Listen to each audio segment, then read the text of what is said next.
Imagine waking up to find that your town is in chaos. Maybe it's a natural disaster, or maybe the streets have become dangerous overnight. You take one hard look at the situation and realize you can't stay home any longer. You have to leave. For a lot of people, that's where the plan stops. Grab a bag, head out, survive in the wild. In reality, bugging out is harder than it sounds, and that's exactly what we're going to talk about here. Before we dive into the heart of it, I have a quick favor to ask. If you're interested in staying prepared and want to dig deeper into survival topics, subscribe to this channel, drop a like on this video, and definitely check out the tagged products listed here. Those items are carefully chosen to support your bug-out plans and keep you ready for the unexpected. Now let's get to the reasons why bugging out isn't as simple as grabbing a bag and hitting the road. Most of us like to imagine ourselves as action heroes, springing into motion at the first sign of trouble. But effective bug-out planning starts long before you sense any real danger. It begins with understanding exactly why you'd leave home and under which circumstances you'd stay. The reasons vary. For some, it's an approaching hurricane, for others it's civil unrest, and sometimes it's the fear of a long-term collapse. Everyone has a personal threshold for risk. The real key is to figure out your conditions for leaving. The moment your intuition or the evidence around you screams that staying put is too risky, you need a plan ready to go. That plan might be as basic as heading to a friend's place in the countryside, or as complex as taking back roads across multiple states. In any case, plan early. The more time you spend organizing your routes, gathering your gear, and preparing mentally, the smoother your departure will be when things get crazy. This is where mindset shows its power. Even a well-stocked bag won't help if you crumble under stress. You need the ability to adapt and keep a clear head as events around you shift. That means regularly revisiting your plan and running small drills. Walk a few miles with your backpack on. Learn how to set up your tent or tarp in the dark. The more you rehearse, the calmer you'll be when every second matters. If you're bugging out with family or friends, make sure they all know the basics of what to do, how to communicate, and what route to follow. Without that shared understanding, the best plan will collapse into confusion at the worst possible time. The final piece of the mindset puzzle is accepting that even your plan might fail. Maybe the roads are blocked or the weather turns brutal. If you can accept that chaos and remain flexible enough to pivot, you'll already be one step ahead of everyone who's stuck in denial or panic. A good bug-out plan is never fixed. It's a living document you adapt as your situation evolves. That sense of readiness, combined with a willingness to adapt, is the bedrock of any successful bug-out. Now let's talk about the route you'll take. You might think you'll just hop on the nearest highway and drive off into the sunset. But in a crisis, that highway could be jammed with thousands of other cars. It might be blocked entirely by authorities or even be shut down by debris. Whatever the scenario, the route that seems easiest during normal times can become your worst enemy when things go south. A better approach is to consider multiple paths. Maybe you have your preferred main road that gets you out of town in 30 minutes on a normal day. But you'll also want a second path that goes through smaller roads or side streets. That backup might be longer and slower, but it's often less congested or more difficult for anyone to blockade. Some people go a step further and plan an off-road route through national forests or old logging trails, which takes more research and sometimes special driving skills. If you're in an area with substantial waterways, a boat route could be a hidden gem, assuming you can handle navigation on the water. All of this requires study. Look at maps, both digital and paper, and see what the terrain looks like. Notice if there are major choke points, bridges, tunnels, narrow passes. Those are places that could become heavily policed or jammed. Then do a test run when life is still normal. Drive it, ride it, walk it if you can, and keep notes on where you might refuel, gather water, or find a hidden spot to rest if needed. Consider how different seasons change the game. A route through the mountains might be fine in summer, but lethal in the winter. Or maybe a rural dirt road is easy most of the year, but turns into a mud pit during rainy months. Having layers of options allows you to pivot if you realize your initial path is blocked or unsafe. Navigation also isn't just about technology. Your phone's GPS can help, but batteries die, networks fail, and devices break. Knowing how to use a physical map and a compass is a time-tested skill that never runs out of battery. You can mark potential checkpoints, landmarks, springs, or even places where you could temporarily hide. And practice reading your map in real time. If you're traveling at night, a small red flashlight can help you see the map without ruining your night vision or drawing too much attention. The secret to effective bug-out navigation is redundancy and familiarity. Know 2 or 3 routes well, not just in theory but in practice. Be prepared for closed roads or unexpected detours, and remember that you might need to proceed on foot at some point. Once you accept that your first plan might fail and that you have backup plans ready, you've already avoided one of the most common pitfalls in bug-out scenarios. Let's move on to the gear you'll need. Plenty of people focus on the glamour of a fully packed bug-out bag, but gear is only as useful as your understanding of it and your ability to carry it. The core advice is to pack items that keep you alive when you're away from civilization. That usually means water, food, shelter, clothing, first aid, and some tools for navigation or fire starting. Water is number 1. You can get by for a while without food, but water is non-negotiable. You'll want a combination of stored water, like a few bottles or pouches, and a reliable way to purify whatever water you find en route. Maybe that's a small straw filter, a pump filter, purification tablets, or a UV pen. The important thing is, you should test it beforehand. You don't want to discover your filter's broken right when you're thirsty and have no backup. Food should be lightweight and high in calories. Energy bars, dried fruit, jerky, or freeze-dried meals are all candidates. If you're bringing meals that need hot water, then you also need a small stove or a way to boil water. A lightweight camping stove and a small pot can be enough for short-term survival, but keep in mind, every ounce has to be carried. Think about how many days' worth of food you'll pack and how you might supplement it along the way, like foraging or maybe fishing if you're near water. You also need shelter and clothing. That might be a tarp, a small tent, or a bivy sack. The simpler the better, as long as it offers protection from rain, wind, and cold. For clothes, go with layers. A synthetic or wool-based layer can wick sweat, a fleece or down jacket provides insulation, and a waterproof outer shell keeps the rain off. It's best to choose neutral, subdued colors so you're less likely to stand out, especially in an urban or woodland environment. Then there's first aid. Even small cuts can turn serious if they get infected and you're miles from professional medical care. A decent kit should have bandages, sterile gauze, antiseptic, pain relievers, and any personal meds like inhalers or EpiPens if you need them. Some people go further, adding things like a tourniquet or quick clotting gauze. It depends on your skill level and how dangerous your environment might be. But at minimum, learn the basics of wound management and carry supplies to handle the most common problems. Tools and miscellaneous items round out your bag. A sturdy knife or multi-tool is indispensable. It can help you cut cordage, open cans, or carve wood. Paracord is another star because it's useful for securing a tarp, making a splint, or fashioning a snare in a pinch. Fire starting gear, lighters, matches, ferro rods should be in waterproof packaging. A headlamp with extra batteries is a big help if you need hands-free light while traveling or setting up a campsite in the dark. The ultimate goal is to strike a balance between being well prepared and not overloading yourself. Every year, reevaluate what's in your bag and ask if you truly need it or if there's a lighter alternative. Practice walking with your backpack and see how your body feels after a few miles. If you're wiped out quickly, you might need to ditch non-essentials. A well-thought-out bag, combined with practice and familiarity, can carry you through those first critical days away from home. While you might walk part of the way, having a reliable vehicle can make a world of difference, especially if distance or time is a major factor. The catch is that a vehicle can become a liability if it breaks down, runs out of fuel, or draws unwanted attention. So if you're planning to bug out on 4 wheels, do your homework. Start with the type of vehicle. Some folks swear by older diesel trucks because they have fewer electronic components, which might be useful if the power grid or electronics infrastructure fails. Others favor all-wheel drive SUVs that balance fuel efficiency and off-road capability. Whatever you choose, keep it well maintained. That means regular oil changes, tire checks, and making sure hoses and belts are in good shape. A minor maintenance issue can become catastrophic if you're stuck in the middle of a crisis. Fuel is a huge concern. When roads get clogged, gas stations can run dry or become crime scenes.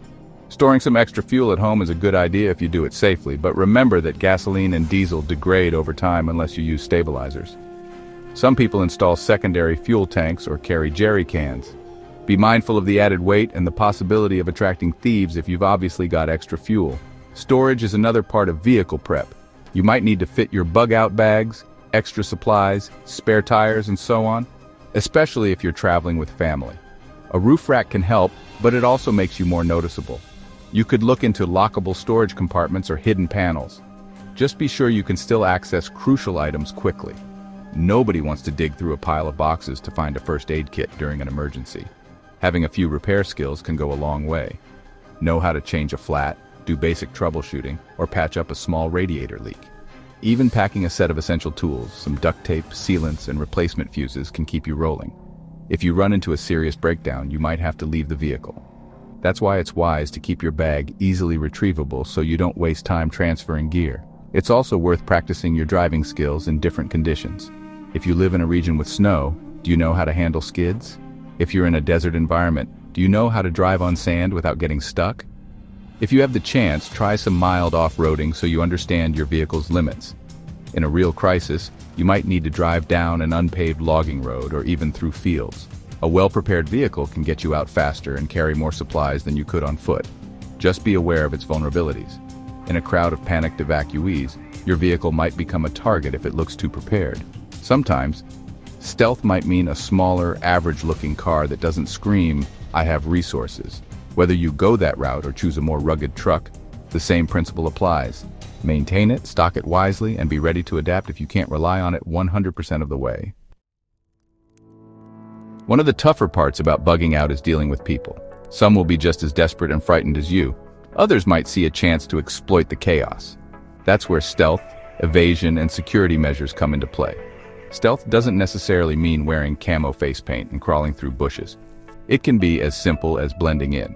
We call it the gray man approach, wearing neutral clothes, moving calmly, and not drawing attention to yourself. That's often better than sticking out with obvious tactical gear, which might paint a target on your back if criminals or even law enforcement get suspicious. If your surroundings are tense, being low profile is a good survival strategy. If you're traveling on foot, think about your level of noise and visibility. Walking at night with a bright flashlight can be a beacon for trouble. Sometimes you can shield your light or use a red lens to preserve night vision and reduce your visibility. It's also important to choose paths that keep you away from large crowds or potential ambush spots. In an urban setting, that might mean avoiding main streets and using alleys or side roads. In rural settings, you might walk near tree lines instead of open fields where anyone can spot you from far away. Security also matters when you stop for the night. If you're alone, try to find a place that's hard to approach without making noise, like a small hillside or a dense patch of brush. If you're with a group, set a watch schedule so someone's always awake. You can improvise early warning systems, such as tying cans or bells to a tripwire around your campsite. It won't stop a determined intruder, but it can give you enough notice to react. When it comes to dealing with strangers, use caution. Some folks just need help, but others might be looking to take advantage. If you see signs that they're armed or hostile, keep your distance if you can. If avoidance isn't possible, stay calm, speak clearly, and avoid escalating tension. Sometimes showing confidence and maintaining eye contact is enough to deter bad actors. Other times, you might have no choice but to retreat quietly or prepare for self-defense. This is where some level of defensive training can be invaluable, whether it's firearms, pepper spray, or hand-to-hand skills. The bottom line is that stealth and evasion help you sidestep trouble in the first place. In a high-stress environment, the best confrontation is the one you never have. By staying observant, choosing less traveled routes, and looking as unremarkable as possible, you reduce your odds of running into serious problems. As you move, whether on foot or by vehicle, it's easy to underestimate how draining the experience can be. It's not a casual road trip. You might be in unpredictable weather, short on sleep, and carrying a heavy load. You could be constantly on edge about the next threat. Here's where you need to manage your resources carefully: energy, water, food, time, and emotional well-being. Hydration comes first. Dehydration leads to fatigue, poor judgment, and all kinds of health issues. If you carry only a limited supply of water, identify where you might refill along the way. Lakes, rivers, or streams can work if you filter or purify the water. In an urban environment, you might find water in abandoned buildings, fountains, or hot water tanks. But contamination can be a major risk. Always purify, boil if you can, or use your filter. Food is a close second. Even if you packed plenty of rations, you might need to stretch them if your journey takes longer than expected. Foraging is possible in rural or wilderness areas, but it requires knowing which plants are safe, how to trap small game, or how to fish.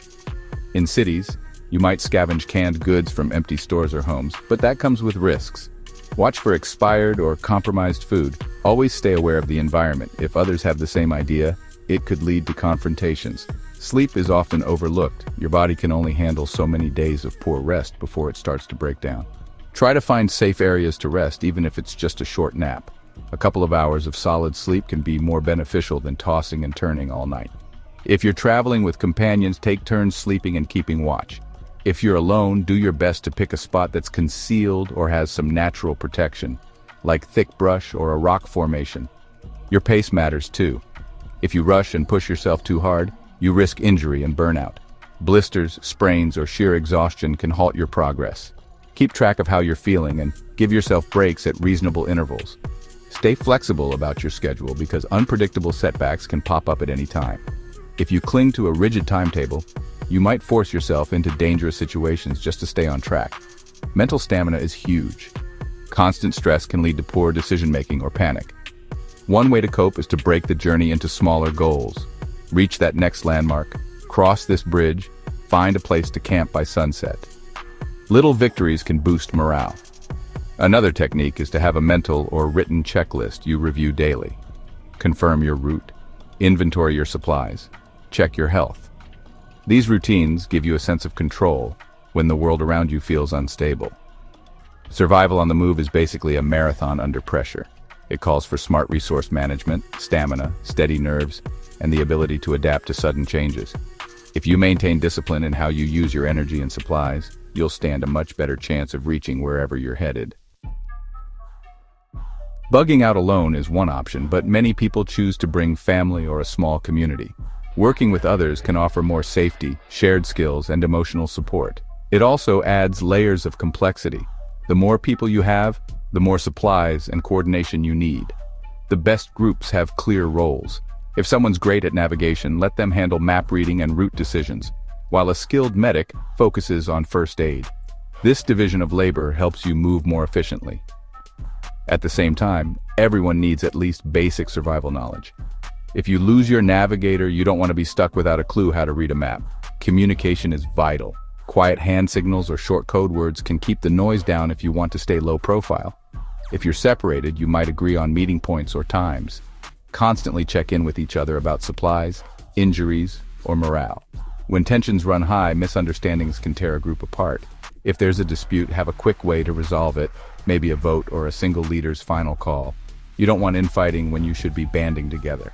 There are practical issues too. Traveling as a group can slow you down, especially if some members are younger, older, or in poor shape.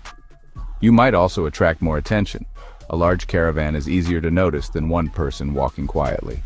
That said, more eyes on lookout can improve security, and you can set up a rotating guard schedule when you camp. You can also carry more collectively, distributing gear so no single person is overloaded. Just remember that community dynamics matter. If you're with strangers, trust isn't automatic. You may not know how they'll react under serious pressure. But if you're with family or close friends, you might have an easier time collaborating, though personal relationships bring their own emotional baggage. The real benefit is the psychological boost of not facing everything alone. A supportive group can pull each other through tough stretches and share the emotional burden of an intense journey. If you decide to bug out with a group, spend time beforehand talking through strategies and conducting small training exercises. Try a weekend camping trip where everyone carries what they'd bring in a real scenario.